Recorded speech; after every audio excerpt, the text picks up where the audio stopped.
Net എക്സാമിനേഷന് prepare ചെയ്യുന്ന സമയത്ത് നിങ്ങൾ ശ്രദ്ധിക്കേണ്ട 3 പ്രധാനപ്പെട്ട കാര്യങ്ങളുണ്ട്. ഒന്ന്, നമ്മൾ പഠിക്കുന്ന സോഴ്സുകളെ ലിമിറ്റ് ചെയ്യുക എന്നുള്ളതാണ്. നമ്മൾ ഈ പഠിച്ചിട്ടുള്ള സോഴ്സ് വെച്ചിട്ട് നമ്മൾ കൃത്യമായിട്ട് റിവിഷൻ ചെയ്യുക എന്നുള്ളതാണ് രണ്ടാമത്തെ കാര്യം. ഇത് രണ്ടും ശരിയായിട്ടുണ്ടെന്ന് അറിയാൻ വേണ്ടിയാണ് MCQ സോൾവിംഗ് എന്ന് പറയുന്ന മൂന്നാമത്തെ കാര്യം. ഇത് മൂന്ന് നിങ്ങൾക്കുണ്ടോ, തീർച്ചയായിട്ടും നിങ്ങൾക്ക് നെറ്റ് എക്സാമിനേഷൻ ക്ലിയർ ചെയ്യാൻ പറ്റും എന്നുള്ളതാണ്.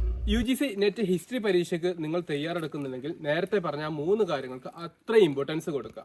എങ്കിൽ നിങ്ങളുടെ പഠനം വളരെ സുരക്ഷിതമായിരിക്കും. ഇനി അതേ സമയത്ത് നിങ്ങൾ ഓൾറെഡി ഒരു കോച്ചിങ് കഴിഞ്ഞ ആളാണെന്ന് വിചാരിക്കുക. എവിടെയെങ്കിലും നിങ്ങൾ കോച്ചിങ് കഴിഞ്ഞിട്ടുണ്ട്, ഓൾറെഡി പഠിച്ചിട്ടുണ്ട്, അൺഫോർച്ചുനേറ്റ്ലി നിങ്ങൾക്ക് നെറ്റ് ക്ലിയർ ചെയ്യാൻ പറ്റിയിട്ടില്ല, അല്ലെങ്കിൽ JRF കിട്ടിയിട്ടില്ല. ഇങ്ങനത്തെ ഒരു സാഹചര്യത്തിൽ നിങ്ങൾക്ക് ഏറ്റവും കൂടുതൽ വേണ്ടത് എന്താണ്? റിവിഷനും MCQs എന്ന് പറയുന്ന 2, 3 ആണ്. കാരണം ഒന്നാമത്തെ ഇൻഫർമേഷൻ നിങ്ങൾ ഓൾറെഡി ചെയ്ത് കഴിഞ്ഞു. അപ്പം നിങ്ങൾ അതിനെ സപ്പോർട്ട് ചെയ്യാൻ വേണ്ടിയാണ് ഹിസ്റ്ററിയുടെ കോമ്പാക്റ്റ് എന്ന് പറയുന്ന ഒരു ബാച്ച് നമ്മൾ മുമ്പിൽ അവതരിപ്പിക്കുന്നത്.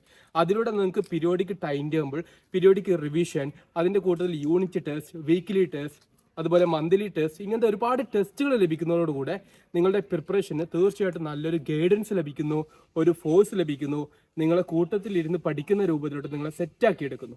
അതാണ് കോമ്പാക്റ്റ് എന്ന് പറയുന്ന ബാച്ചിൻ്റെ പ്രത്യേകത.